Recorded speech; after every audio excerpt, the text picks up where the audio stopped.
దీన్ని ఏ రిప్రజెంట్ చేయాలి, దీన్ని బి అని రిప్రజెంట్ చేయాలి, దీన్ని సి అని రిప్రజెంట్ చేయాలి. మనం ఏం రాసినాం ఇక్కడ హైపోటెన్యూస్ అని రాసినాం. ఇక్కడ అడ్జసెంట్, ఇక్కడ ఆపోజిట్. ఇక్కడ ఏమని చెప్పినాం 90 degrees అని చెప్పినాం కదా. ఇక్కడ బి ఈస్ రైట్ యాంగిల్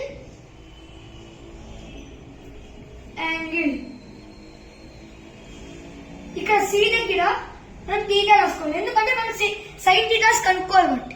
ఇక్కడ ఏ థీటా ఉంటే ఇక్కడ దానికి ఒక మైనస్, ఇక్కడ ఫర్ ఎగ్జాంపుల్ ఇక్కడ 30 ఉంటే ఇక్కడ 60 ఉంటుంది, ఎందుకంటే మనం ట్రయాంగిల్ లో మన ఒక ఇంటర్నల్ యాంగిల్ సమ్ వచ్చి 180 కదా, 180 కదా. ఇక్కడ 30 ఉంటే ఇక్కడ 90 ఉంటే 120, 180 మైనస్ 120 ఇక్కడ 60 ఉండదు.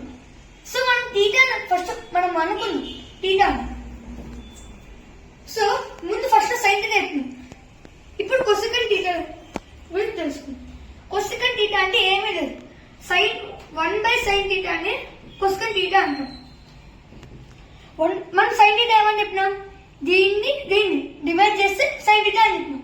So 1/opposite/hypotenuse. ఇప్పుడు రివర్స్ చేస్తే హైపోటెన్యూస్ బై ఆపోజిట్ అంతే మనకు వచ్చేసింది. ఇప్పుడు ఇప్పుడు సీకెంట్ థీటా. సీకెంట్ థీటా అంటే కూడా ఏం లేదు, 1/cosecant ని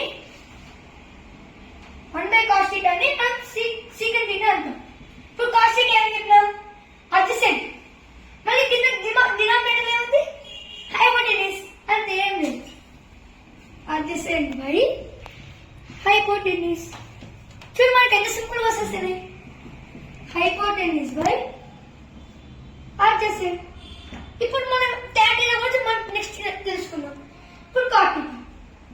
cot థీటా కూడా ఏం లేదు, 1/tan theta are tan theta ఏం చెప్పినాం, 1/sin theta by cos theta అని చెప్పినాం. ఏమొస్తుంది, cos theta by sin theta వస్తుంది. సో మనం cot థీటాని 1/tan థీటా అని అనొచ్చు, లేకపోతే cos బై sin థీటా అని కూడా అనొచ్చు. ఇప్పుడు cos థీటా వాల్యూని సబ్స్టిట్యూట్ చేయండి, లేకపోతే tan థీటా వాల్యూని సబ్స్టిట్యూట్ చేయండి. ఇప్పుడు tan థీటా వాల్యూ సబ్స్టిట్యూట్ చేసి ఇక్కడ ఒకసారి ఇది ఒకసారి చేద్దాం, ఇది ఒకసారి చేద్దాం, క్లారిటీ అయిపోతుంది. 1/tan థీటా కాబట్టి tan థీటా అంటే మనం ఏం చెప్పినాం, దీన్ని డివైడ్ చేస్తే మనకి ఏమొస్తుంది, cot tan థీటా వస్తుంది.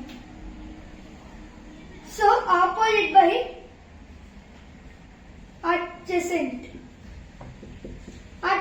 By opposite. అదే దీని ప్రకారం చూసుకుంటే కాస్ ఏం చెప్పినాం, హైపోటెన్యూస్ బై adjacent. ఇదేం చెప్పినాం, దీన్ని రివర్స్ చేసుకోండి, adjacent బై హైపోటెన్యూస్ కదా.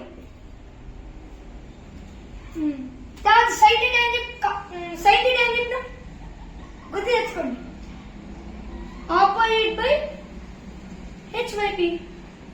ఇప్పుడు డినామినేటర్ సేమ్ ఉన్నాయి, సో క్యాన్సిల్ చేయండి. So adjacent by opposite. So మనకి ఈ వాల్యూస్ ఏమొచ్చింది, ఈ వాల్యూస్ ఏమొచ్చింది. సో మనం cot థీటా ఏమని రాయొచ్చు, 1/tan థీటా అని రాయొచ్చు, cos థీటా sin థీటా అని రాయొచ్చు. Bye friends.